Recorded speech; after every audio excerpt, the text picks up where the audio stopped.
E aí, gurizada? Deixa eu abrir o chat aqui. Eu vou postar um storyzinho pra avisar geral.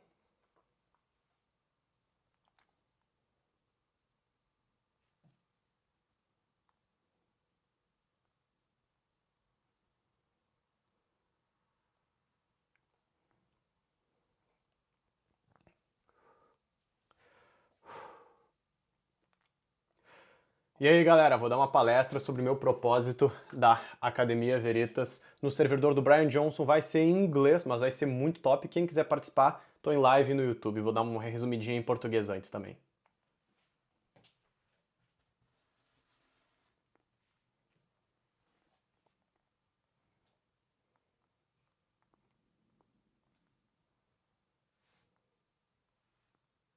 E aí, gurizada? Daqui a 9 minutos eu vou entrar lá no server do Brian Johnson e eu vou só falar inglês. Então vocês têm 9 minutos do Caten em português ainda.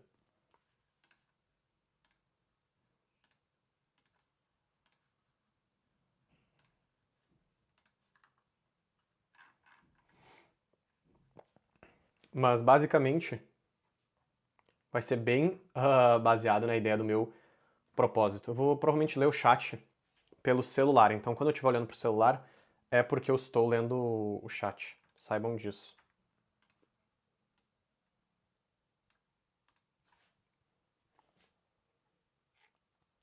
Vou abrir aqui. E já vou começar a falar para vocês. Faz tempo que eu não faço live, né? Sentindo saudade? Como é que tá aí o áudio, o vídeo?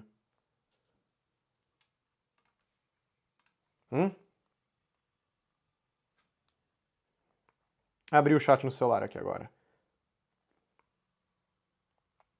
Então se eu olho pro celular é porque eu tô vendo vocês, hein? E não porque eu tô mexendo no celular, tá?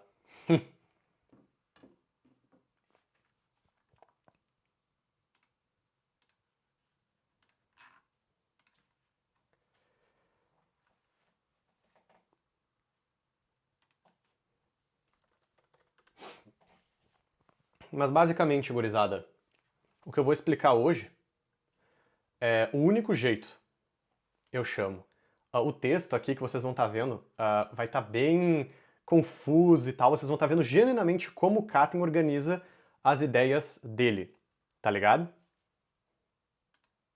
Porque ele tá feito tipo bem pra mim mesmo. Ele tá feito bem pra eu pensar, pra eu conseguir realmente visualizar. Então, pelo menos, tipo assim, não vai ser tão ideal pra vocês entenderem, mas vocês vão conseguir ter uma perspectiva de como uma pessoa organiza de verdade as suas ideias. Porque não é algo perfeitinho, não é algo em slides. Tipo, como que o Caten pensa, como é que ele separa em tópicos. Mas vamos lá.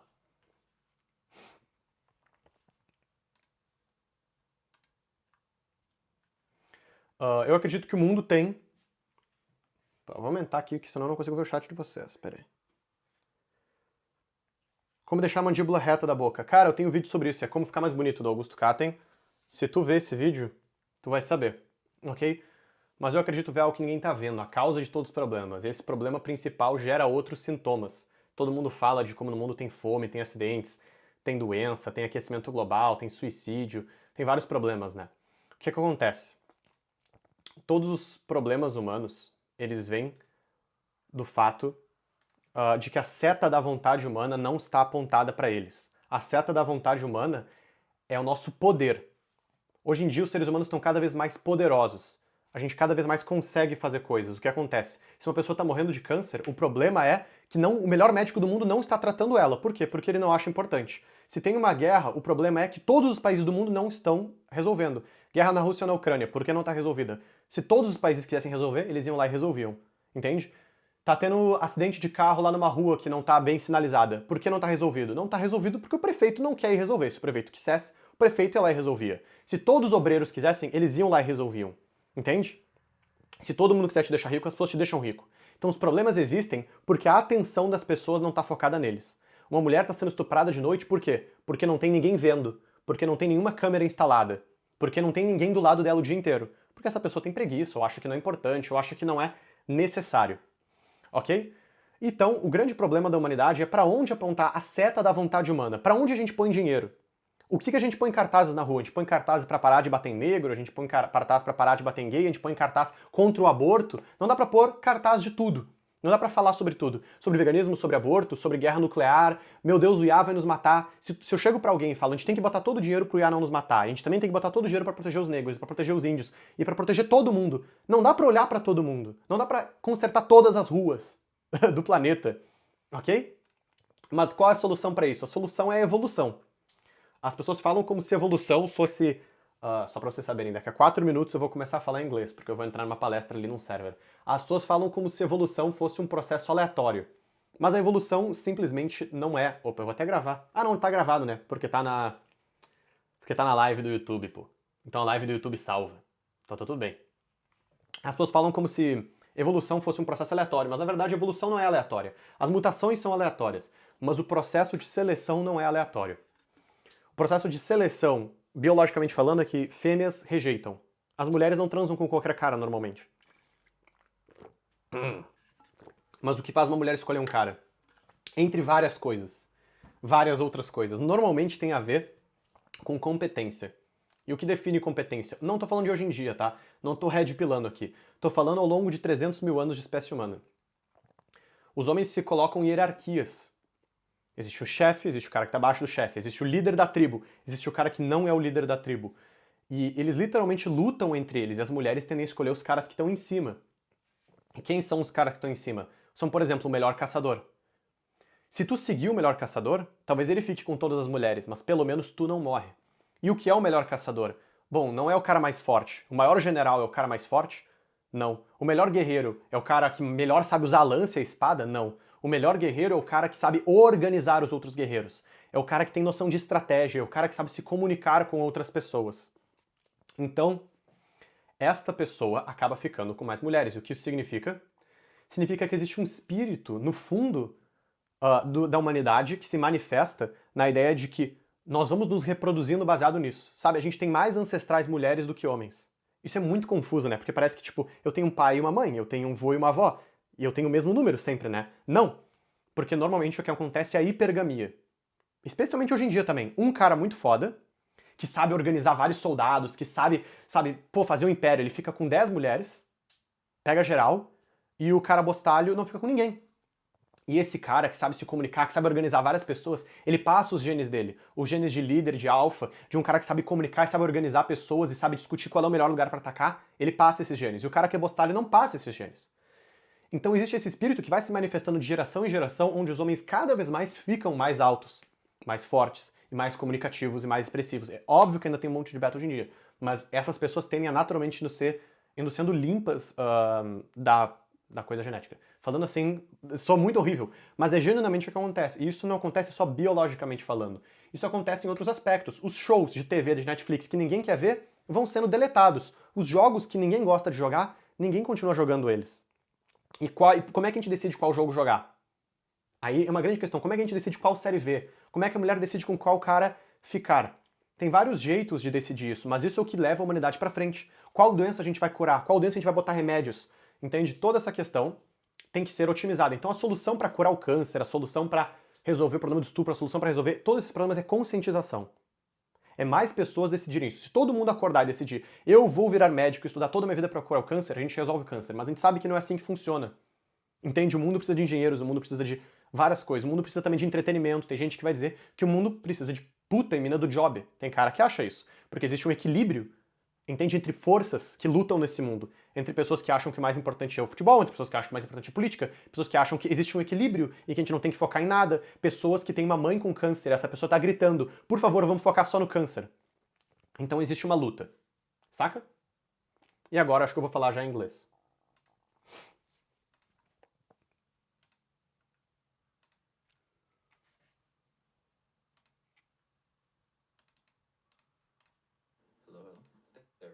Hey, how's the audio? All good, we can hear you perfectly. Perfect. I'll already start probably giving just a brief summary, because not everyone's in, so I don't want to advance too much. But we do have a lot to unpack here, so I really need to start. What you guys are seeing is unfortunately not something very pretty, because Normally I do slides and edits. What you're seeing is really how I think. And I think in Brazilian, Portuguese, and English, so it's a bit mixed. But what I'm gonna say, the value that is gonna be provided is really nice. And I connected a lot of the self-improvement ideas I have with zeroism principles and Brian Johnson. So you guys are gonna get a lot of it. Let's start by the basics then, shall we? What you think, Grant? Of course, people will start to trickle in as time goes on. So we're already at 34 audience members. That's great. 5. I'm sure we'll see a lot. I have a high school classroom. Yeah. Yeah. So guys, the world has problems, right? I believe that I'm seeing something lots of people really aren't seeing, which is the cause of these problems. We all know there is world hunger, there's accidents, there's global warming, we have skyrocketing suicide, aging, as Brian Johnson points out, war, and all of those. Like Brian Johnson said, that's not a quote by Brian, but he really likes that quote. It's that talent hits a target no one else can hit, and genius hits a target no one else can see.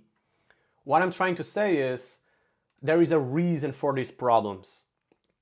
Obviously, there's a reason for global warming and for suicide, but I'm talking about a reason for all of those problems. You guys see, as we're entering a new age and we're becoming more powerful as a species, there is a concept that I call the arrow of human will. And we will get to self-improvement in the end and how you can get jacked and make some money and get a girl, but just take a bit of a breath. So there's the arrow of human will. What is that arrow? You see, as I said, we grow more powerful with time and we can do basically anything. If all of humanity wanted to cure a specific disease and everyone since their childhood woke up and worked non-stop to cure it, in a few decades, we probably would. Many people say that we will achieve AGI or ASI and that we can do anything. So we have so much power, so much energy. We have billions of humans. What is the problem then? The problem is, where do we point that arrow? The problem of awareness, of alignment. And that really is the greatest struggle of all. That is the cause of the battle between communists and non-communists, between the Nazis and the Western world. It's the cause for most wars. A difference of principle. Some people believe the world should be socialist. Some people believe in black people's rights. Some people are Ku Klux Klan. People have all different kinds of values and ideas and they clash against each other. Where should we point resources? Where should we spend money? What is worth it? What is not worth it? All of those battles. Okay, so how do we solve this? Well, we have many systems.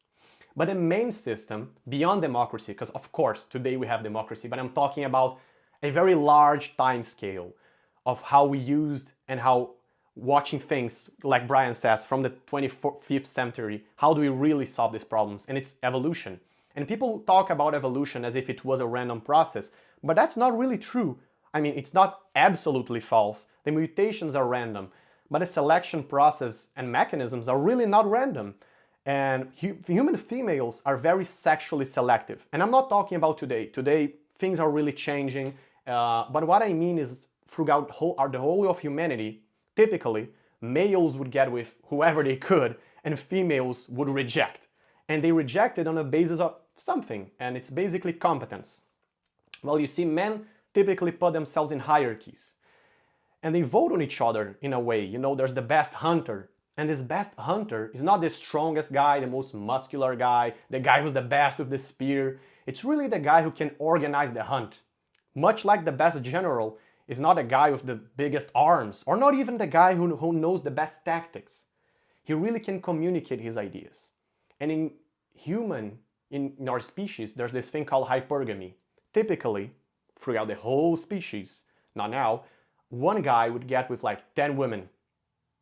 And he would reproduce. We have double as many female ancestors as we do male. That's a very hard concept to grasp, but typically one guy would impregnate a lot of women and most guys would get no one, and he would pass on his genes. And what kind of genes is he passing? Well, he's passing the genes of the truth, of what works, of what makes us survive. Obviously, there's many things that makes humans survive. Thick skulls. We evolved all kinds of things. I'm not a biologist here, but what I'm talking about is one of the main things we have evolved is this ability to wrestle. with ideas, to communicate, and to really go through this process of deciding what to do, where should we invade, where should we invest. And that's what Brian is doing. Brian is optimizing this process. Brian is trying to point out that we should point the arrow of human will towards live and don't die, and that we live in a unique time. We're so close to achieving AGI or longevity escape velocity or, I don't know, colonizing other planets. It would be such a tragedy if we just like nuked ourselves, nuked other people, or died a few steps before Lev. There's a deeper problem. And vegans, they really know that problem, much like Brian and others. Sometimes you try to raise awareness for a topic, and people just don't care. They really don't. They don't care if they die, they don't care if their mother dies, they don't care about anything. That's the problem of the 21st century. That's what I believe the geniuses need to see. You know, just like I said in the beginning, being really good is hitting the target everyone wants to hit. Being really good is curing those diseases, fixing those many problems, which is very important. But I believe the genius is hitting the target no one else sees. And the problem is that people don't care. It's not that people don't believe in don't die. It's that most people aren't willing to put in the effort. They can't get bothered about veganism. You show it to them, they don't care. You show people in Africa starving, people are more worried about their toothache, about their hair falling, than about kids dying in Africa. And I do have empathy for that. I'm not saying that people are demons and that they're evil. I'm saying it really is a problem of awareness. Imagine what would happen if people truly loved the world and they cared for it, as if they cared for a loved one. Imagine if everyone truly had a purpose and they fought for it and they wrestled with each other. We would still have death, we would still have problems. I'm not talking about an utopia. I'm merely talking about a world where people are actually trying and giving them their best. And that's where I believe if you gave your best, you have nothing to regret. If you truly were working hard, you don't have to feel bad.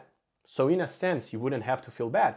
And you could argue with me and still say that you believe global warming is the world's largest problem. And I mean, thanks to you, great thing for you. And I like it that you have something that you're fighting for. But I actually believe that it's not worth it to really focus on that and try to raise awareness specifically for that.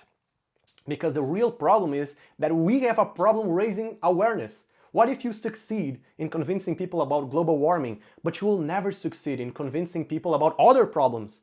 You know, you need to be able to truly make people understand that there are many problems. And the problem of problems is nihilism.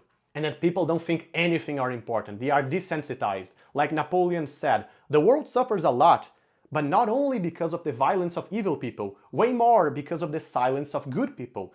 Like Voltaire said, every man is guilty of the good he did not do. And I believe in this audience, we have many people who are guilty of the good they did not do.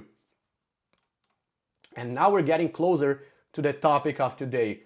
But yeah, people disagree about what truly matters, and I believe the real problem is this epitome of just fuck everything. And I have my own way and my own purpose, which I found. It may seem like I'm just like an influencer, but my real purpose is to help you guys fill in what you should be doing, or at least what you believe you ought to be doing. We need to do it step by step. People love games. And people play games all the time. And did you know, like, playing games, like video games, competitive video games, are actually very much cognitively demanding. I mean, Brian is working harder than ever. He's obsessing about things, and he says he's happier than ever. I work every day. Like, I don't have a 9 to 5, I'm not in university. I work every day writing and scripting videos, and it's stressful. But I love what I do, and I actually like it, and I don't feel like I need rest from it, much like when I play games. And even though we are in desperate scenarios in the world and people really need our help, we need to do it step by step. Because if you want to save the world or find your purpose, you really can't do it if you don't have basic health. And that's where we start. That's why you guys signed. You guys signed to get a self-improvement class. But what does it matter if I teach you to do push-ups and you have no reason to do push-ups? You know, that's why we needed all of this motivation to understand why we're actually doing what we're doing. So the first step really is, let me read it, your guys' messages. Okay, so the first step really is health. If you don't have health, you really don't have anything. And you don't need to be Brian Johnson, you don't need to be jacked, but you really do need to fix your sleep, your physical activity, and your diet. In my opinion, dieting, which is the hardest of these, it really goes down to eating natural foods. I really like evolution, I really like all of that Sapiens, Yuval Noah Harari vibes. So if you eat foods that naturally don't make you feel addicted, you'll be way better. If you just avoid industrialized stuff that makes you like wanna eat more, if you just fix that, you're gonna be great. So basically, if it goes within your morals, meat, fruits, everything that human hunter-gatherers would find in nature and that doesn't make you addicted, it's gonna be great. Much like physical activity, Brian in his website, he talks about it. Lots of people achieve great results of health with varying physical activities. It can be rock climbing, it can be swimming, it doesn't even need to be weightlifting, even though I love weightlifting. But if you practice 150 minutes of exercise every single week and you actually like what you do, because if you like what you do, you're gonna go harder than you did yesterday. You're gonna rock climb even harder, you're gonna swim even harder, you're gonna weightlift even harder. I mean, it's gonna work. And these three, they go in pair. If you eat natural foods, you're gonna sleep better. If you work out, you're gonna be able to sleep better. And then if you sleep better, you're gonna actually be able to work out even harder. So the main aspect is finding a physical activity that you like. And you need to do it because you need to fix your health. And after you fix your health, before you learn and read books, before you know how to make money, before you decide what you're gonna do with your life, because most people come to me in self-improvement with lack of purpose, wanting to do something with their life. And I tell them, firstly, you really need to fix your diet, your sleep, and your exercise. And then you need to detoxify from like bad habits, because then you can't even think. You really need to fix the basics of your mental health. Because then if you don't do that, you're not going to be able to choose what to do with your life. You're not going to be able to directly go into making money, directly go into making a side hustle. And what do I mean by fixing mental health? Because I know that sounds scary, right? I mean, you guys probably all have problems with mental health. I have problems with mental health. Everyone does. We don't need to be perfect, but we really need to get off the damn phone. I have an app. I'm going to even send it in the end, the name of the app. But I have an app which is great for getting out of the phone. I think the name is GD. And when you open an app on your phone, there's 3 seconds. 3 seconds where it tells you to breathe before you open the app. And that is 100% enough for you to notice that you don't need to get addicted. You may need to delete TikTok. You may need to get a phone that is just black and white. You may just need to ditch the phone completely. There's lots of ways to stop messing around in social media. And you might be thinking, oh, aren't you gonna tell me a way? You're just gonna tell me what to do. You're not gonna give me a path. And that's the beauty of the arrow of human will. You don't need to do how to do it. You don't need to know how to work out. Because there's already info in there. I mean, I'm a really good guy at working out. I'm actually quite strong and I'm actually quite jacked. But there's guys who are way better than me, and they are giving out free workout advice. So firstly, you know you need to work out, you know you need a good diet, and you know you need to sleep. How, Augusto? Well, if you search online, I promise you easily will find information about that. Now I tell you, you need to get off the damn phone. There are many ways to do it, and there are many great people online who will help you. You really need to meditate, at least a little, or create some awareness, because awareness of thought is it's gonna allow you to identify what's giving you anxiety. When you meditate, basically things go and they're like clouds, thoughts. Some of the thoughts are just gonna flow naturally, and some of them are gonna stick, and you're not gonna be able to get rid of them. And those thoughts are the ones you need to work a little more.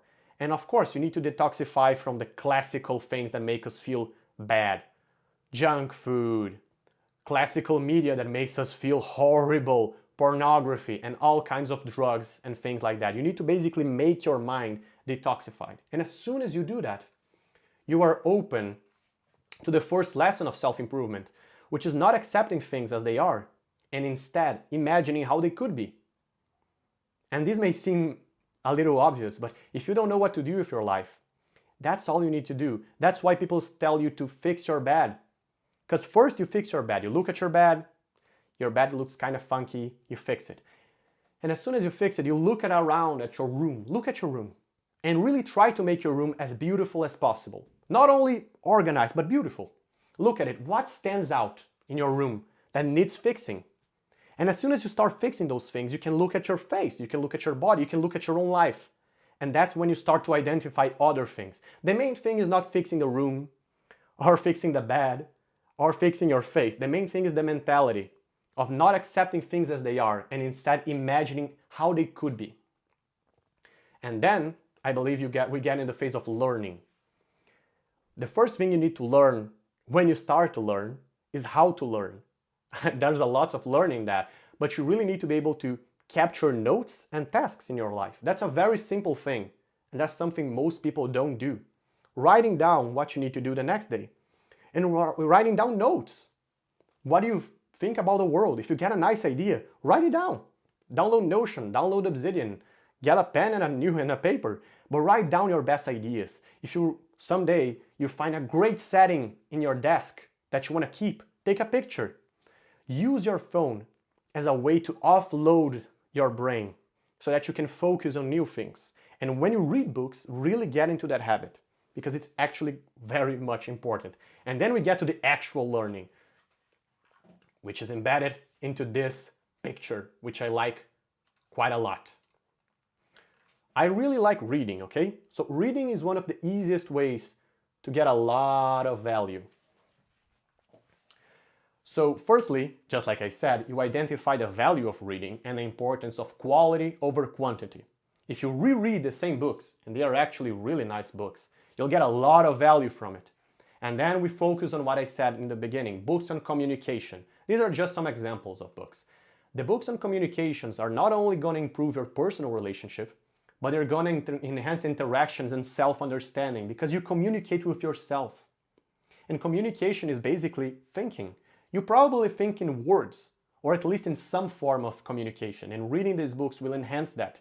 And as soon as you know how to think and you know how to communicate, philosophy is in everything. And if you don't know what to do with your life, and if you want to better yourself, I believe philosophy is the way to go. I really like this book, Brief History of Philosophy. Why? Well, it will develop critical thinking in you. And through that, and I will talk way more about that because that's not an easy thing, you will be able to define some personal goals. And after you develop some personal goals, which I'm gonna talk more about because it's not such an easy thing, I know, then with some values, let's say you just get some values and some critical thinking, you can read some biographies. Which biographies? The biography, through philosophy, you will have a lens in which you look at the world. Perhaps you read philosophy and you detect that global warming is the most important thing. Reading philosophy and reading history, you just think that. You don't know if it's your purpose, but you just think that. Maybe you should read some books and biographies of people who worked with that. Perhaps you read those books and you're like, nah, not what I want. You read a bit more philosophy, you develop some more critical thinking, and now you have an interest in tech. And you read some biographies of people in tech. And you love it. You gain insights into different paths. And you understand now that engineering is something that you actually love. Well, then you should read books on specific skills such as engineering to improve your expertise, apply the knowledge. When you have a problem, you come back to reading the books on the specific skills, and then you reduce reading time and increase action. That's a very important step because most people just keep reading a lot. But let's come back to defining your personal goals and choosing your purpose, because that's, like I said, that's no easy feat. There really isn't an easy way to do that. Whoops, let's come back. After you created critical thinking, I really believe that a very important way. Right now, I'm not even reading much because I'm writing. So as I'm writing so much, I just read my notes. As soon as you start doing more, I really believe you should. That's a crazy thing to say, okay? You don't need to do what I'm saying, but personally, I don't read a whole book when I'm creating. I read the notes I made on my books because I made so many notes on so many books, and there's no point in doing notes if you're not going to use them. After you read a few dozens of books and you have so many notes, reorganizing those notes, remembering yourselves, rewriting them, and putting them into something really is a lot. A single book, which is a good book, if you make some notes and you study it, it can keep you months in it. So right now I'm working on those notes, and this really brings us to the new thing we're doing. Just like Grant said, quite a few entrepreneurs do that. Yeah, and I believe that after a lecture and after reading a book, you really should never write things that are exactly as they are in the book, because then you don't develop critical thinking.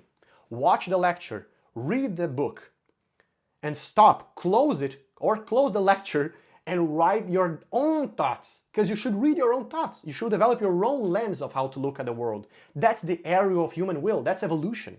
You read a whole book, so many info, but you only absorb a bit.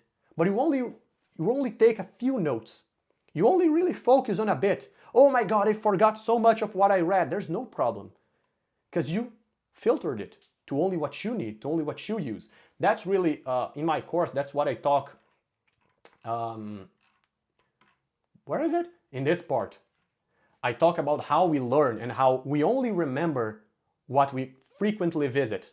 If I learn about many martial arts strikes, but I always use the same one, I'm only going to remember that one. If you listen about Rome and you never think about Rome again, you're never going to remember about Rome again. So yeah, that's what's going to happen. And reading is really great for commutes. I really like audiobooks. I actually really like audiobooks. I believe you should read while you run or while you do something, not only reading, but that's me. And then after you do everything that I said, that's where knowing your past starts. I really believe knowing your past is a big part of self-improvement. Our logo in my movement is this tree. And this tree symbolizes Jung's idea that for a tree to reach heaven, its roots must first reach hell. That's the incorporation of the shadow, and that would be many lectures and many courses. It's a very long subject, but the main thing is that you need to see yourself in a specific way. You need to build your own narrative. You need to understand what happened to you when you were a child. Perhaps you need to do therapy. You really need to think deeply to who you were, why you did the things you did. Why? Well, in self-improvement, frequently, you did a lot of bad stuff. Perhaps you were addicted to some things. Perhaps you did some really nasty things to some people. And you know, most people don't like themselves. They really don't. You tell someone to give medicine to their dog every day, they're gonna stick to it more than themselves. You know, people don't really appreciate themselves that much. They don't take care of themselves. Why? Well, sometimes they have reasons to not like themselves. Sometimes they did some nasty stuff. Well, how can they forgive themselves? They need to split. They need to see who they are today and who they were. Imagine you did some actual nasty stuff. You beat someone up, you went to jail, you abused someone. How can you like yourself if you're still an abuser, if you're still someone who beat someone up? Well, you're not. And that's what you need to realize. You need to actually think about your lessons. You need to write about things. You need to psychoanalyze them and create that distance. I am a guy who learned of what happened. Now I know why I did it. And that's in the past. Until you actually learn about what you did and forgive yourself, you're still that same guy. You're still the guy who did it. What changed? Why wouldn't you do it again? If you don't know the answers to those questions, what would you have done differently? If you don't know the answer to that question, you're still the same guy and you can't forgive yourself. And you're not going to be able to actually go very far into self-improvement. You're not going to be able to really do anything. And as soon as you do that, I really recommend that you have a diary to keep yourself in check, to not let your mental health go to waste. Because humans don't learn through experience. We learn through reflecting on experience, because then you can decide what to do with your future. That's a good one. That's a good one, deciding on what to do with your future. That's not an easy one, like I said. And that's where most of you, I don't know, lots of you are older guys and you already have your bachelors and your masters and all of that stuff. So you guys know what you should be doing. But for lots of people, it's not easy. I don't know how many of you guys know what you want to do with your life. Many of you have a job. Lots of my friends have a nice job, but they don't really have a purpose. They don't have a deep sense of meaning. And that's the most important thing. So how do you find that? I'm going to say something controversial, but it's about comparing yourselves. I know it sounds kind of crazy, but you know, kids learn through comparing, and we really learn what we want and we don't want through comparing. if you read books on biographies, you're gonna immediately judge. Humans are great at judging. You're not good at judging yourself. You're really shit at judging yourself. But you're really good at judging others. You know, if you read a biography or you see a TV series about lawyers, you're easily gonna see what you like and what you don't like. Ah, this guy's an ass because he did this, he's an ass because he did that, I like that, I don't like that. If you actually look at others and you read books on people's lives and biographies, it's gonna become easier for you to identify what you like and what you don't like. Sometimes people come to me and they say they don't know what to do with their lives and they don't know anything about themselves. They don't know if they like being outside or being inside. And that's not an easy question to answer. Are you an outside person or an inside person? That's not an easy question.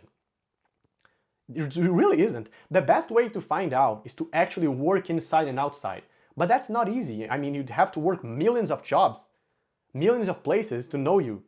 Well, it's way easier to perhaps read a book and a biography or watch an actual documentary of how it's like to work outside or inside and feel it. It's not about reason, it's not about logic, it's about feeling how it is, feeling how that person felt. And humans, they identify. It's about identifying, would they want to feel like that? And as soon as you have a very small idea of what you would want to do with your life, then we're getting into the good stuff.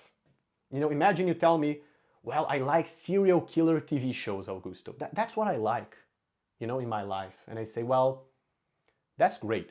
Tell me like 5 serial killer TV shows that you like. And the guy would be like, okay, I like this one, I like Dexter, I like that You show with that Joe Goldberg guy, you know, he kills people and stuff. I like that one. And all of them, they are about killing people. And I'm like, great. What else do they have in common? And the guy would cite lots of things that they have in common. And I would say, okay, so find more shows about killers. And he would find more. What do they have in common? What do all of them have in common? And we would get everything that they have in common. And we will try to filter it and purify it. You know, because sometimes the guy, he's not only liking shows about serial killers, he also likes other types of shows. And what all of them have in common is not only the killing, perhaps he thought it was the killing, but it was the drama. Okay, so you like drama. What else do you like? And the guy's like, oh, I really like talking about other people. I like gossiping. Okay, so you like gossiping, you like drama, you like relationships, you like dealing with people. That's something, you know? And then now we have a star. You like dealing with people. And that's a big thing. And you like drama. And you like high-stakes situations. And then we have something, and that actually makes you excited. It may seem corny. It may seem like it doesn't matter. You know, it may seem like that's such a shit star. We all want to have our purpose be perfect. Oh, I want to be a lawyer. I want to be a doctor. I want to be a soccer player. It's not that easy. You have to start by really understanding what you actually want. Because no one actually wants to be a doctor. That's not a purpose. That's not a mission. That's not a meaning. They have to understand what they actually want. When they were young, when they were thinking, when they were dreaming, what they truly wanted with all the things they liked. Perhaps they liked to be alone. Perhaps they really like to truly help people in a high-stakes situation, and that leads them to surgery. It's very easy to fill the void by saying, I want to be a doctor, but you're not saying anything by saying you want to be a doctor. How about you actually tell me what you want? How about you actually explain your necessities? And to truly understand that, you have to find the patterns between the things you like to do with your life. This serial killer guy, in the end, he really liked being a therapist. Because not only he liked high-stakes situations, therapist or psychiatrist or something, but he also really liked having money. He also really liked talking to people. He really liked understanding and finding the signs. And he was 100% willing to study a lot. And that was something that he imagined himself doing. He had to see himself actually helping people. He had to see himself being a clinician. He had to see himself not having a fixed salary, but earning through how many people he gets and stuff like that. And he was okay with it. But it's really about filtering. It's about filtering. Okay, I like to read books a lot. What do all of these books have in common? Okay, it's all sports books. Okay, what do they have in common? You have to find the pattern. It's a lot about pattern recognition. And trial and error, of course. You have to really do the trial and error. And as soon as you know what you need to do, you really need to just do it. And this may seem like a very superficial lesson again, but just doing it is not easy either. Nothing here is easy, right? But it's not. For people to take the first step, especially in something that's cringe. I mean, I'm an influencer, man. I'm a self-improvement influencer. What's more cringe than that? What's more awkward than giving people advice when you're so young? That's brutal. That's brutal. That's brutal for everyone. I mean, here in Brazil, being a soccer player is also very awkward because no one thinks you're good enough. So that's an example of something. And most of you guys, I really don't want you to like just choose something that's easy, like I said before, like doctor, lawyer, self-improvement content creator, just a name, you know, to fill in the void. It's about being brave enough to start exploring. It's about being brave enough to give the first step into something that you're not sure, and that you're gonna step back, and that you're gonna try again, and you're gonna understand why didn't you like it. Not accepting how it was, and instead imagining how it could have been. That's a large basis of what we're doing here. Not accepting things as they are, but instead imagining how they could be. And if you choose to do something, that's how it works. You guys should tell me if you really understood it, deciding what to do with your life part, because I feel like it was very not enough. You know, very much not enough. But and if you guys think you're ready for us to talk about how to like actually improve on what you chose to do, because it's not an easy step. That's a more pretty one. I'm ready. Grant's ready. Grant knows what to do with his life. Do you guys want to explore more how to choose what to do with your life? Or nah. I really like the idea of going deeper than just the name of what you want to do. Yeah, that's a very big one. I'm making notes, yeah, that's great.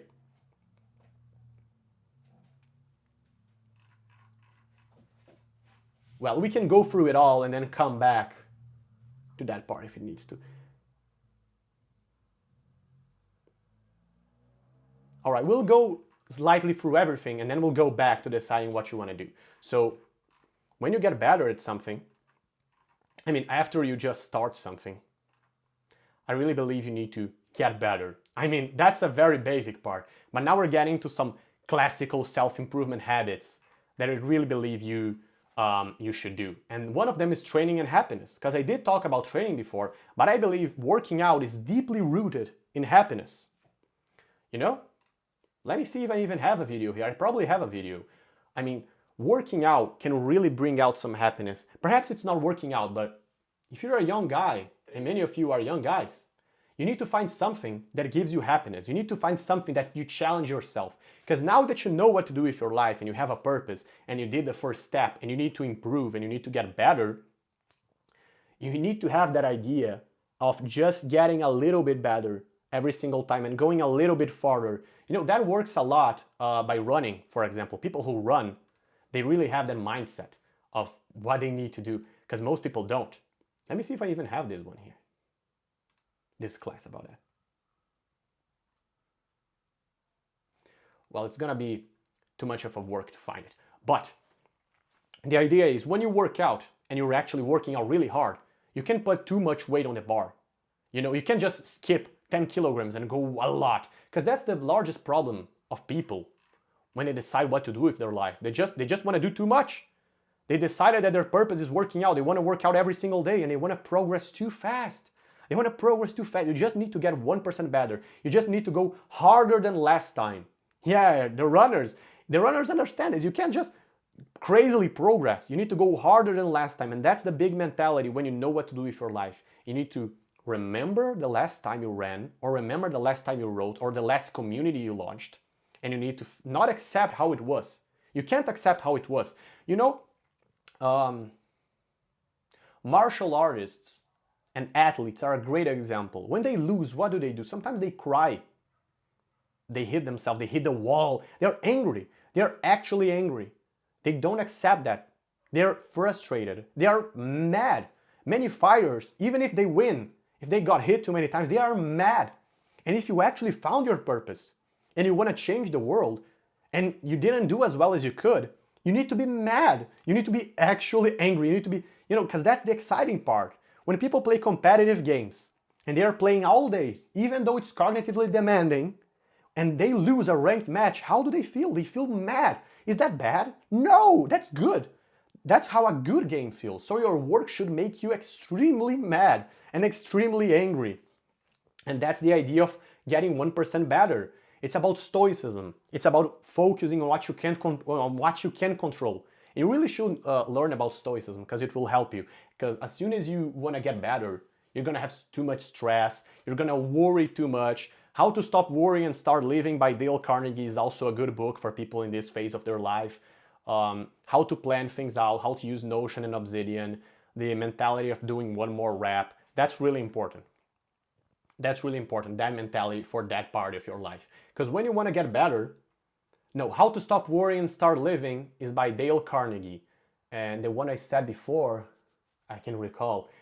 The only Aristotle book I read is the one about happiness. I think it's Nicodemus and Ethics. I don't know the name in English. But basically what you're doing here, when you're getting better, is preparing for the greatest part of your life. As Freud called it, the greatest part of your life, the mountains. The mountains. As Habib Nurmagomedov said, you need to go to the mountains. What are the mountains?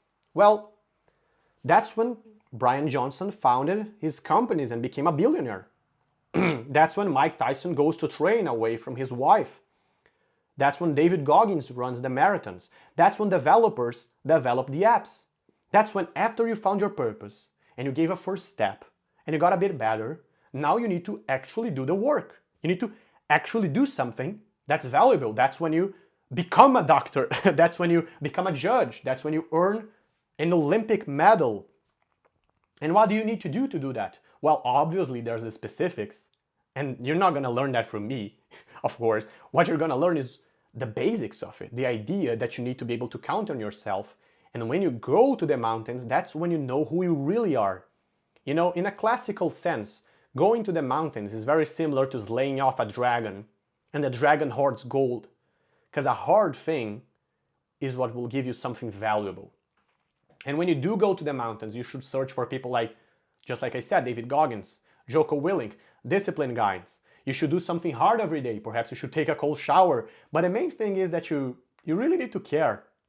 You really need to care about what you're doing. Brian cares about what he's doing. You really need to love your family and want to make a lot of money to save your parents. What I mean is you need to have some big motivation. You want to do big things, you need to have big ass reasons. What is the reason for you to change? Is your life bad? Do you hate your life? Because if you don't hate your life, if you don't want a lot to change, if you don't love, you may love your life. It's okay if you love your life. But if you love even more, if you don't accept it how it is, and instead you imagine, you obsess about how it could be, then you're going to be able to succeed in the mountains. And then you're going to be able to do things that are uncommon. And I'm talking about it here because most people don't succeed in the mountains. Most people, when stuff gets hard, they quit. They quit. Like I said, take control and always have the urge for more. Yeah, they quit. When things get hard, they quit. I have a lot of content about the mountains in my YouTube channel, which one day I hope to translate to English and have some AI do the work for me. But what do I mean by, let's define the mountains very slightly. You're gonna kill a dragon who hoards gold and you're gonna get gold. How do you know you actually climbed a mountain? Well, it's very simple. Do other people wanna do what you did and they can't? That's the basis of it. That's the basis of it. You know, maybe you got a six-pack. That is a mountain. Everything is a small mountain or a big mountain. There's many types of mountains. But if you did something and other people are trying to do it and they can't, that's a very large sign that you did something really, really, really good. Let me explain even more. So as soon as you come back from the mountain and you did something, I'd love to put my friend through college. He wasn't to become a scientist, but school is just expensive for that area. We need more scientists. We'd love to just generally help more people around for some reason behind. Been wanting to for 7-8 years now. Yeah, that's a big thing. And it's nice that you see that because you don't accept how your friend is. Instead, you imagine him for what he could be. You love people for what they could be. You see potential in others. That's a big thing. That's a big thing that moves mountains. Faith moves mountains, and that's what faith is. You believe in him, even though he doesn't do it, but you do have faith in him. So as soon as you come back from the mountains, people should naturally ask you stuff. When you do something big with your life, and maybe you're asking me, like, hey Augusto, why are you teaching me after the mountain, after I did something big with my life? I want to do something with my life. Why should I care? After I did something big with my life, why does it matter? Well, it matters because sometimes Olympic medalists become poor. Soccer players who are very famous become poor. And life isn't all about money. Sometimes people lose their purpose after doing a big thing. And what I want to tell is, after you have done a big thing, people will naturally ask you for help. People will naturally ask you for your value. People will naturally want to do what you did. If you identify that people want to do what you did and they can't, like the philosophers in the beginning said, you have a moral responsibility to help them. I mean, god damn it, if you have a water bottle that you made from wood and everyone wants to make a water bottle and people are dying of thirst, are you not gonna teach them how to make a water bottle? Are you not gonna write a book about it? Are you not gonna show them? You're gonna let them die. If you have a six-pack and everyone wants to have a six-pack and you actually believe that you found something different, are you not gonna tell anybody? For no reason. I mean, if that is actually your purpose, and if you chose your purpose correctly, and you work on what you love, and that is truly what you believe is the problem of the world, and that is what you like to do, and you did something great, naturally, you should purify it. By purifying it, I mean the feedback loop. If you're great at building communities, and you help people build communities, if you're great at building communities, and you build yourself your own community, and you see no one else can do it, the first thing you should do is the feedback loop. You should test it out. You should get feedback. You should do it for free. If you get a six-pack, you should actually tell people. You should help your family members. Why? Because then after that you can get to client work. And I actually believe that's how the world works. It may seem like a very simplistic view. But people, when they have success, they tend to form schools of thought, much like Brian Johnson did. At smaller scales, they build schools of thought. What's a karate dojo? A karate dojo is a school of thought. Someone achieved success in karate, and now they have their own way of teaching karate, their own way of kicking, their own values of karate, because it's way more than just a martial art or a sport. As they themselves say, it is in a sense a school of thought. When you open a literal school for kids, what are you opening? A school of thought with your own beliefs and your own idea of how to teach. When you open the Discord server, but way more than that, when you launch a water bottle brand, what are you opening? A school of thought. Why? Well, because you're not inventing the water bottle. The water bottle already exists. What you're inventing is your own way of water bottles. And your brand has this identity of what it truly is a water bottle and what your belief for that is. But you can only create a brand after you go to the mountains. And what would it be to go to the mountains? Well, to study for thousands of hours what is the best water bottle after you found out that water bottles are what you want to do with your life. And after that you find something and you share it. And that's where you might want to build an audience, you might want to write a book, you might want to open a school or even open a university, because universities are, after all, exactly that. And there are many ways to do it. You can be your own therapist. You can have in Portuguese we say you have a clinic of many therapists, and all of them have their own way of life. If Augusto is okay with us releasing it, we do have this recorded. Yeah, I have it too. I am very much okay with releasing it. It's probably late for you guys. For me, it's not even that late. But yeah, after that, you just scale. You hire people, you teach other people your ways, much like a karate teacher would do, much like Dale Carnegie did with the book How to Win Friends and Influence People. Today, it's a whole movement of the ideas of the book, much like Marshall B. Rosenberg, which is the author of Nonviolent Communication, did. He spread the word. Much like America was founded. It was founded on certain principles, and it spread around. And of course, you can get to the levels of Brian Johnson, of founding a nation and becoming God, as he says. Those are levels that you get after you scale to enough levels. But yeah, that's basically it. I really believe life is kind of about that. And most people, they think they are stuck in the improve or go to the mountain. That's the problem, bro. You think you're stuck in the David Goggins phase. You think what lacks is discipline. I don't know, man. I think Brian is right. I think what you're lacking is detoxifying. Is that damn phone and some communication skills, your diet, your sleep. I think if you fix those and you meditate a bit and you think about your past and you reflect, you do some therapy, you really go deep into self-knowledge, You may notice it wasn't discipline, because your discipline fluctuates, you know? Sometimes you think you really figured it out, you know what to do, and then you don't, and then you're confused. It's your brain, it's not working.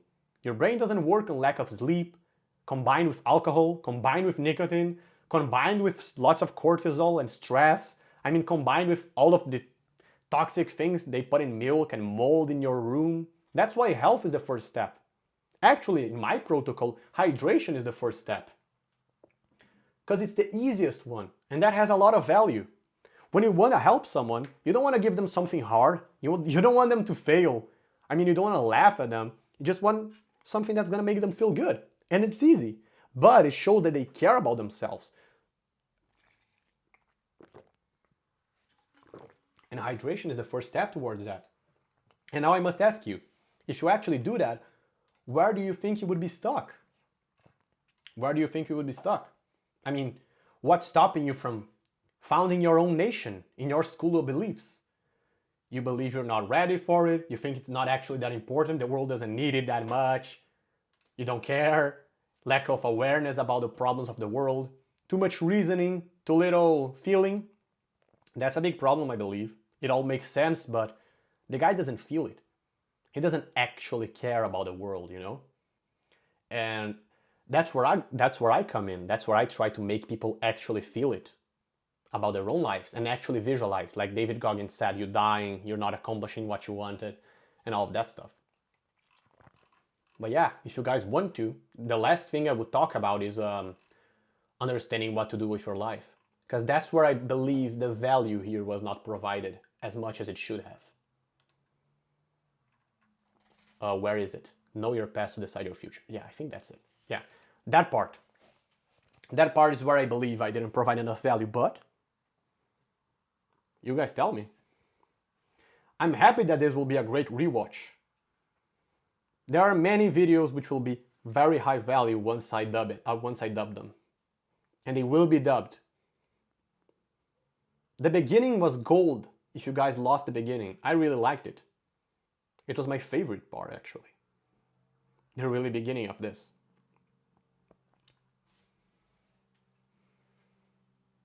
And it was quick. I went through the whole thing in like less than 40 minutes.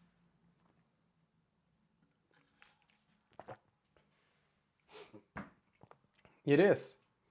Yeah, that is true. The book doesn't change, but you change. You already got a few things, and then once you watch it again, you get even more. But yeah, let me see if I have something here about how to decide what to do with your life. Oh, I do have. That's great.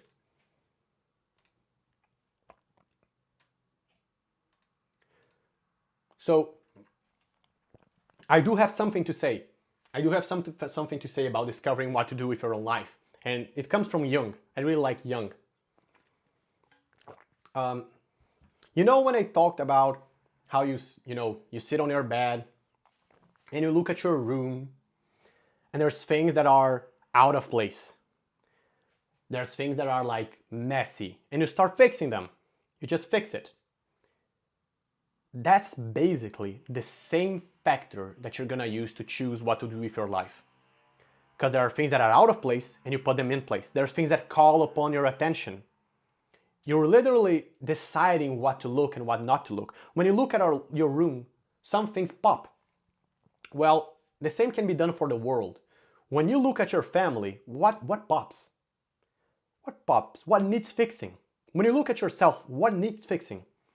Let me give you an example. My girlfriend, who is actually here, I didn't even warn her of it, but she joined. She is very empathetic to animals. When she looks at animals being mistreated and poorly treated, I mean abused, that pops for her. And when I mean pop, I mean she's really affected by it. That's really something that she knows it needs fixing. That's something that she looks in the world and she's like, people don't care enough about it. That's not right. Like that needs awareness. It pops for her. That's something that almost doesn't allow her to sleep. And that's something. And if you identify something in your life that pops to you, that's almost your future self manifesting. Something you can't accept. Some people, they cannot accept unfairness. Something not right. Something that's truly not fair between people. They come around and they have this instinct to make things fair. And that's the same instinct that you use to fix things in the world. Many doctors, they cannot accept people suffering, people in pain. And I know I made a huge jump here. I made a huge jump. It was not therapeutic. I did not take you step by step, which was my mistake. But it really is the same process that look in your room and you fix a few things. You fix a few things in your room, and then you fix a few things in yourself for your health, and then you fix a few things in your house. And now your attention, as you grow more mature, you're not a kid anymore, perhaps you don't care about a jacket out of place. Perhaps a jacket out of place doesn't bother you. But your child being hurt by other children and being poorly treated, that bothers you. That bothers you. And that bothering is what drives you to action. You know, uncomfort is what drives us to action. And as I said in the beginning, you need to find something that makes you uncomfortable, that needs fixing, something that you can't not accept. And then you need to find purer forms of it. Purer forms of it. That's a complex thing. I talked about the Dexter guy, the guy who liked serial killer books. I'm trying to think of other examples, but purifying what you like is very important. Why? Well, most people simplify it too much. They only say, I want to be a doctor, or they only say, well, I want to help dogs. That's good, but that's not enough. That's a bit of a superficial, I was gonna say immature, but I really don't like violent communication. That's very violent to say that to someone. It's not immature. It's merely a superficial way of looking at oneself. And you really need to purify it to what you actually want to do, to what you're actually good at. And that takes a lot of work. That actually does take a lot of work. That's why people who are specialized in our world, they tend to earn more than people who are generalists. You really need to find your place in this world. You can't just say I'm a math guy. You can't just say, for example, yes, scientists generally, they earn really well. But you know what do most scientists have in common? They're not just scientists. They're not guys who like science. They're very specific about what kind of scientist are you. You know, you think to yourself, the world is not okay. It bothers me, the lack of advancement, or it bothers me that people are suffering. Okay, I'm gonna do something about it. And then you go and you study, and there are many things that bother you. Cancer bothers you. AIDS bothers you. Car accidents bothers you. Lots of things bother you. But well, what bothers you the most? And you might say, well, Augusto, I'm mostly thinking about where am I mostly useful at? I don't like that question. I don't like that question that much because most of the times you are judging yourself harshly, especially if you're young. I mean, I'm not telling you to be a dwarf playing basketball. I'm not dumb and neither are you. You know what you can and cannot do most of the time. And most of the time the question of where am I the best at doesn't lead you very well. It's mostly about what bothers you. Why is that question, what bothers you, more important than where would you help the most? Because in these days, what if you don't have an arm? You don't have an arm. Like, oh, I don't have both arms, Augusto. I can't be a writer. I'm not useful there. You can speech to write. Technology and the era of human will is allowing people to work on fields they never thought they could. What's the main limiting factor for you to work in a certain field? Well, not wanting to, not liking it, not being willing to put in the work. So, the field you could help in the most is the field where you're actually committed to it. How do you commit to a field? Well, it bothers you that it's like that. It bothers you that people are dying from cancer. It bothers you that something specific is happening. You know what bothers me? I'm probably the best example because I know myself the best. So it's realistic. I can answer any questions about it. But it really does bother me that people ain't bored, that people ain't bothered by anything. It bothers me that we're getting so close to so many wonderful things. And I mean, perhaps my parents ain't gonna get to see it. Because I don't know, maybe gene therapy comes and I don't have enough money. Maybe longevity escape velocity comes and I can't even save myself.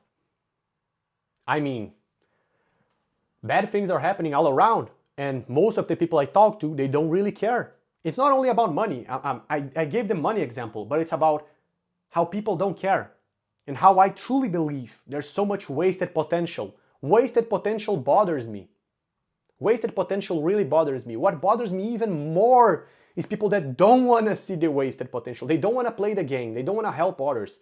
Yeah, people are too comfortable being comfortable. But actually, I even think people are suffering.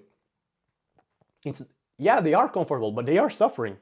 Most of the guys who are not fulfilling their potential, they're suffering. They're playing games they don't like. They're using drugs to get away from real life. They're not in a good shape. People who are nihilistic, they're not in good shape, especially on the inside. If you think nihilistic, drug users who sleep poorly and eat poorly are in bad shape physically, I mean, you should look inside their minds. And I don't look at those people as the enemy. Of course not. I mean, of course not. The enemy is always me and my lack of communication and my lack of will to try to help those people. Because of course, we need to just help each other. Because we're one group. I see humanity as a boat and it's sinking, and some dudes just ain't helping. And we need to make them help because we can't save this boat ourselves. And yeah, guys, I just want you all to help. Someone said, could you tell your trajectory about how you achieved English this level? I can talk about this later. I'm also live streaming on my YouTube. I can talk about it later, but I just learned it. There's no secret to it, really. But yeah, guys. I basically gave the lecture on everything. I went through every single big step. Generally, I give lectures on every single specific step, so it's way more specific and everything. Obviously, there were lots of holes. You need to know how to work out. You need to know how to actually do this and how to actually do that. But as I said, it doesn't really matter. It doesn't really matter. If you actually research about it and just work out, it's gonna be okay. If you just research a bit about diet, it's gonna be okay. ChatGPT knows what you need to know. Life is confusing. Oh, what's better, keto?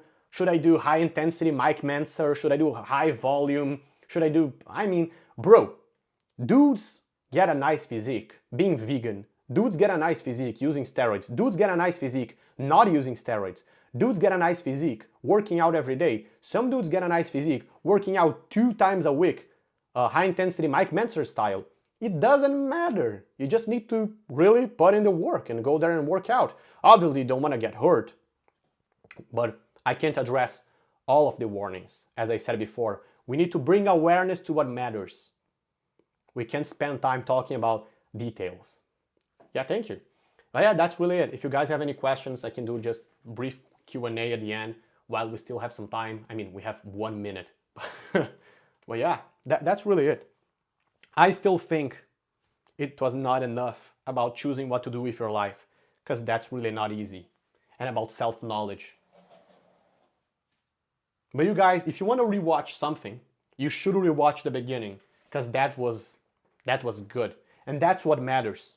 You don't need to follow most of what I said, even though most of what I said, everyone follows it. You know, everyone detoxifies, everyone chooses something, everyone does a first step, everyone then achieves it, and yada yada yada.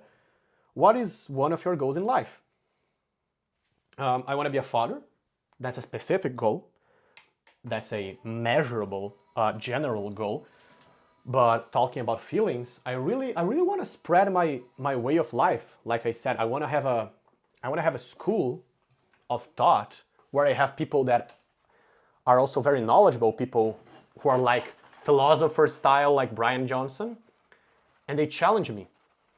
And I'm constantly wrestling with them. You know, they're saying this doesn't make sense, you're being a hypocrite on this, and we're always wrestling with ideas. That's my main goal right now. You know, educating my brother, educating other people, and building that up. Because I have a quote, which is, how they say it in English? We can do a lot alone, but we can do everything together. And that's a literal quote. That's not a symbolic quote, that's a literal quote. I really do believe I can do a lot alone, but I also do believe that we can do everything together. And what do I mean by everything? Everything. Everything. Given enough time, I believe we can colonize the universe, and I'm not even kidding. I know it sounds crazy, but I do believe it. So the problem is alignment. I'm happy for you guys to have been here. It was a nice opportunity for me to think. Even if you take one of those steps and implement, you will see the difference. Yeah. It's about the base idea of it. Please don't get attached to specifics if you have any doubt and if something's a bit confusing. It's about the basis of it. Just like don't die. Don't get attached to, oh, but I don't know, Brian Johnson has a tattoo and tattoos have heavy metals, so he's not actually into that's true, but I mean, let's focus on the actual basis of it, you know? I mean, I have many mistakes and shortcomings. Thank you so much. Well said. Thank you for the session. That was amazing. Thank you very much for the effort. Thank you very much. I'm saying thank you very much. I'm not even reading. I'm like responding.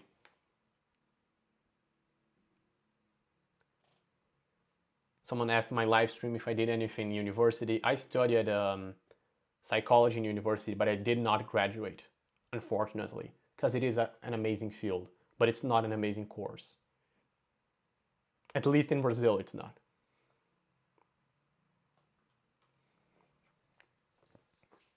At least where I live, in the specific university I did, I always try to not generalize. How old are you to be so wise? Well, I stole jokingly wisdom from great people.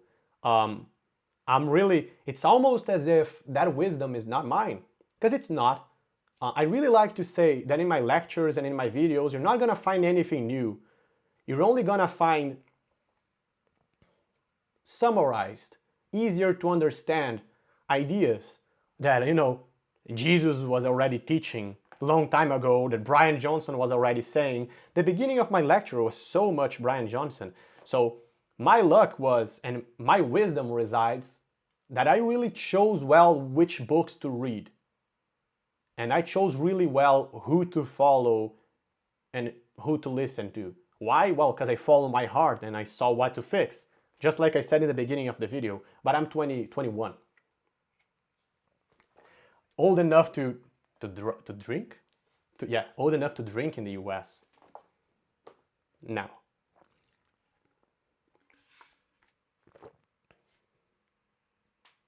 Someone asked in my live stream, how can I stop having acne? Well, I have acne. So first of all, I still have acne. Second, Accutane. Or Huacuta. Yeah, that's it. But I'm no medical doctor either. This is like coming to an oasis. Water is huge. Water is huge. For many things. I have a lecture specifically on water. It's in Portuguese, but perhaps there's some subtitles in my YouTube channel. And it's great. I talk about how civilization started around rivers and how water really is life and everything. And when I say water is life, it's not a figure of speech. Life originated due to water, and the way we find life in other planets, we want to find life in other planets, is looking, is there water? Because if there is water, high probability of life. So yeah, water really is huge. Including for acne. So yeah, guys, you really should read the right books for yourself. Like, you will appear way smarter if you prepare for a lecture. Like, I appear smart here. Why? Well, I have lots of copy-paste. I have lots of things that I took from other places, from Jung, which wrote for he studied his whole life. That's here. You're looking at it all around the text, all around me. And if you study about specific field, you're gonna be great at it. There's no secret. I mean, there are lots of things that are confusing. Life is tough. I'm not trying to make it that is easy. It's not. But you should read from others and gather their wisdom. Augusto. Mm-hmm.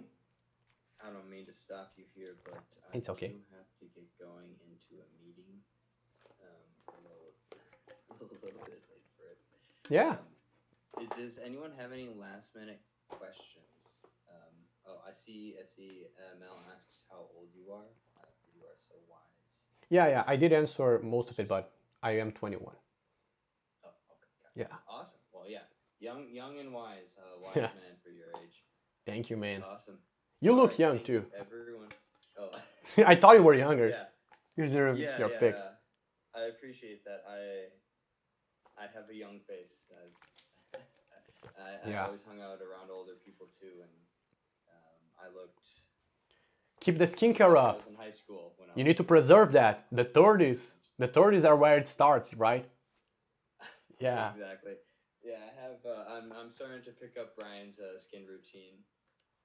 He's gonna launch a skincare I brand. wash I'm my gonna face look for every it. day. Yeah, Yeah. exactly. But all right, guys, thank you for coming. Just a quick reminder: we do have our community discussions with Alec and myself coming up on Friday. So don't forget to check that out and put that in your schedules.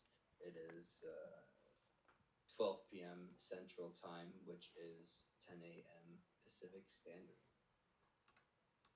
With that being said, Augusto, do you have any closing statements you'd like to make?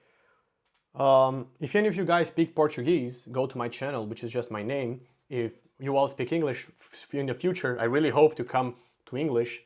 If you do rewatch the lecture, rewatch the beginning.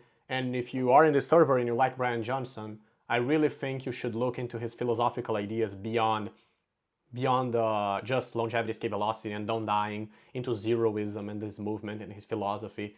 Because, yeah, that's where the goal is. At least for him, that's where I see it, the real value. Thank you for that. And you can go ahead and share your socials in I'll send it. different stage. If anyone here would like to check him out, make sure to go do that. If you liked this classroom, we may see more if Augusto is willing to teach another classroom. Yeah, I'll send my only English video, and through it, you guys will be able to see other videos and to know what my page is and all of that. It's this YouTube. But yeah, all social media is just the same name in Instagram, TikTok, everything. Hopefully the SEO is good enough that if you search my whole name correctly and I don't show up, then I did not deserve that, I mean. All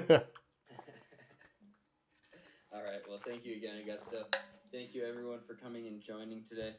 We will see you on the next one. Greatly. Thank you, everyone.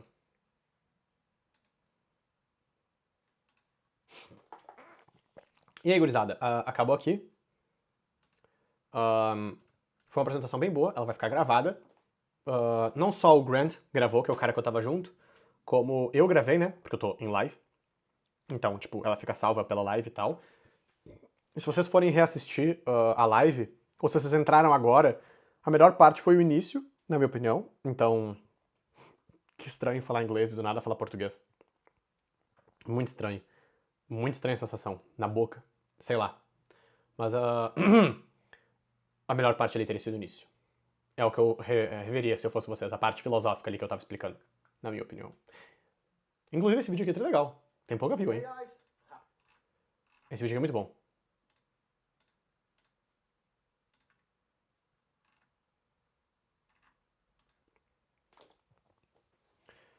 Mas é isso aí. Se algum de vocês tiver alguma última pergunta, só dizer, porque eu estarei me indo em, tipo, 2 minutos. Se tiver alguma coisa pra pedir, peça.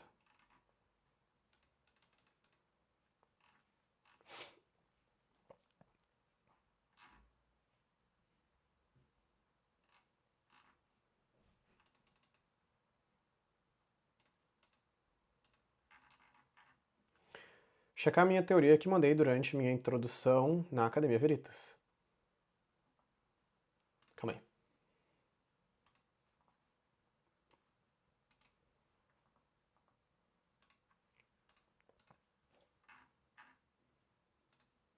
Tem um vídeo novo. Ah, claro, a live.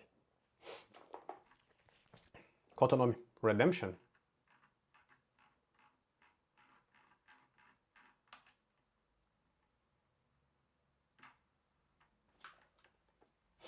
Não vi, meu. Isso sou eu esse mesmo. Tá, Redemption? Sim, mas cadê aqui?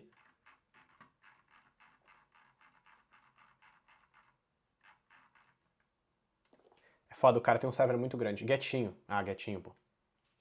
Vocês têm nomes diferentes? Ah, tô vendo, pô. Primeiro, pra falar, gostaria de dizer todos os que eu treino físico todos os dias, divido meu treino, legal. Ademais, recentemente encontrei uma teoria... Encontrei me criando uma teoria pela minha paixão de música, chama-se Teoria da Composição Musical. Vamos lá, eu não entendo nada de música, né? Então espero que eu consiga entender. Conto de uma história em forma de canto, a ponte é a criação de uma base para o refrão é o pico da história, contada pelo verso, sendo acompanhada normalmente por um estilo musical mais animado. Tipo, isso é uma teoria musical, teoria da composição musical para pessoas que não entendem música composta por partes. Tá, eu tô ligado. A música composta por partes. E aí a ideia seria contar pelo vocal, imagino, pela letra, a história da música através disso aqui. Traz uma introdução de um estilo musical novo, distinto do inicial. Algumas músicas não têm. Mudança repentina do estilo musical tendo uma pegada mais pro heavy metal. Acerca dessa lógica, eu poderia me vestir com composição musical. Verso, tua vida normal, podendo ser uma ilusão. Ponte, início da ascensão, normalmente marcada por adaptação de novo hábito. Refrão, a sessão adquirida, masterizou o quebra de confiança marcada por pressão musical. É muito similar à jornada do herói. Marcada por um trauma, uma mancha invisível. É muito similar à jornada do herói. Dá uma olhada na jornada do herói do Joseph Campbell. Eu acho que tu vai curtir bastante. E eu vou até dizer aqui, ó. Vê a jornada do herói ou monomito e checa... O que o cara mandou? Eu fiz um podcast já com o Nate, meu. Tem um podcast inteiro com o Nate. E checa o Akira Dedon, que tu vai curtir. O Akira Dedon usa bem essa parada que tu falou. Eu acho que vai ficar bem legal.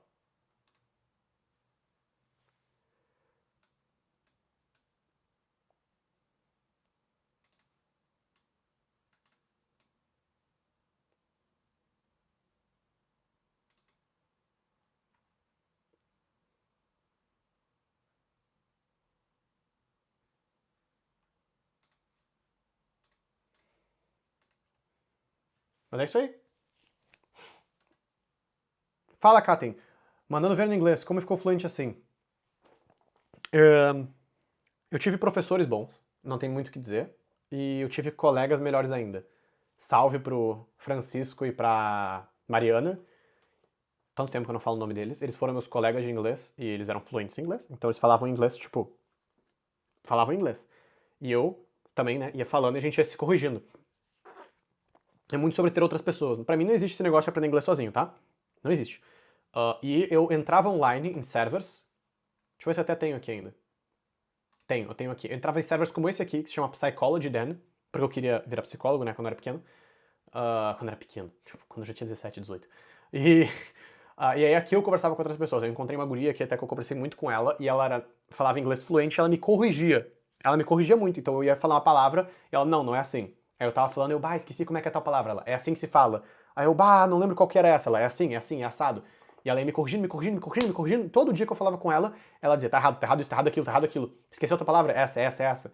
E, pô, se eu todo dia eu ia aprendendo uma, duas palavras, ia acertando uma pronúncia, depois de um ano, todo dia acertando a pronúncia de uma ou outra palavra, porra, chegou uma hora que eu não errava mais tanto. Eu ainda erro muito, na real. Todo mundo erra. No início, eu não sou o meu inglês, ele é bom, mas não é... Tipo assim, ele é fluente, mas ele não é igual do nativo. Não é igual de uma pessoa que vive nos Estados Unidos. Então, ainda assim, se eu falar com uma pessoa que mora nos Estados Unidos, e eu disser, cara, toda vez que eu falar algo que soa um pouco estranho, me corrige. Todo dia ele vai me corrigir. E depois de uns 6 meses, um ano, vai estar perfeito.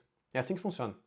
É que nem um pai ensinando um filho a falar. A criança fala e o pai fica, não, é assim, é assado. É que nem um pai educando um filho, tá ligado? Tem que ser meio que assim, na minha opinião. Se é diferente de me checar as coisas que você mandou, fico feliz. Sobre o ensino integral, cara, eu gostaria que meu filho tivesse tempo pra fazer outras coisas além da escola, né? Porque pra mim o estudo é fora da escola, não na escola. E então tem que ler livros, não os livros que a escola dá, outros livros, aprender outras coisas. Pra mim tem que ter muito tempo fora da escola pra estudar muito outras coisas. Eu não sei muito sobre esse novo estilo, esse novo ensino médio, então eu não vou opinar sobre algo que eu não entendo. Mas se é o que eu entendi que é passar mais tempo na escola, eu acho que, porra, depende, né, meu? Porque tem gente que não tem como deixar o filho, é um negócio complexo. A palestra que eu dei hoje, eu estudei muito pra falar, por isso que eu falei bem. Agora, esse treco de ensino médio eu não estudei, então se eu falar, eu vou falar merda. Porque tem que estudar as coisas pra falar bem das coisas. Não adianta. Não adianta. Se o cara não estuda o negócio, o cara vai falar merda, tá ligado? Então tem que cuidar. Muitas horas, muitas mesmo. Não vai resolver nada, vai continuar ruim o ensino e o cara vai ter menos tempo pra trabalhar ou pra fazer outra coisa. Tipo, sei lá, se der pra estudar na escola, ótimo. Se der pra estudar, estudo o dia inteiro, né, meu? Mas se não der pra estudar na escola, pô, aí é brutal. É isso que eu tenho a dizer, né? Pra quem sofre bullying, por exemplo, eu ia ter adorado. Não vou mentir, eu ia amar. Porque na minha época, eu gostava. Eu gostava de ir pra escola, tá ligado? Porque eu tinha uma namorada na escola, porque eu tinha amigo na escola, porque eu fazia esporte na escola, porque eu lia livro na escola, porque eu podia levar laptop pra escola, podia fazer o que eu quisesse na escola, porque, sei lá, fazia porra na escola, entendeu? Mas, tipo, porque o meu handball era na escola, meus esportes eu fazia na escola. Agora,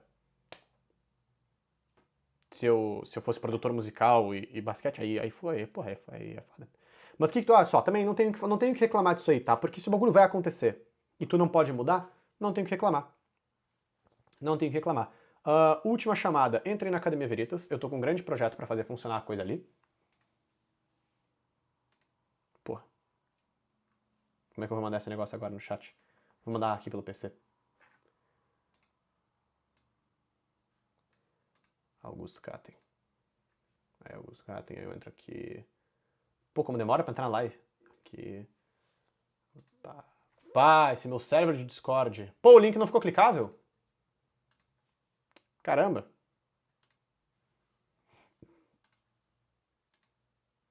Pô, então pesquisem no Google Academia Veritas, que vai aparecer, olha. Se vocês vierem no Google aqui, ó, e meterem um Academia Veritas, olha o que vai aparecer. Bum! Aparece meu server.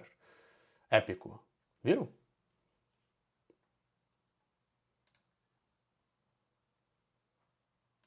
Então é isso aí. O link não fica clicável de jeito nenhum. Mas pesquise no Google aí Academia Veritas e vai aparecer, é o meu server, eu converso com a galera lá e faço as coisas lá. Muito obrigado por todo mundo que ficou até o final, por quem viu. Se vocês forem rever a live, revejam o início, porque eu acho que foi o maior valor provido. Valeu!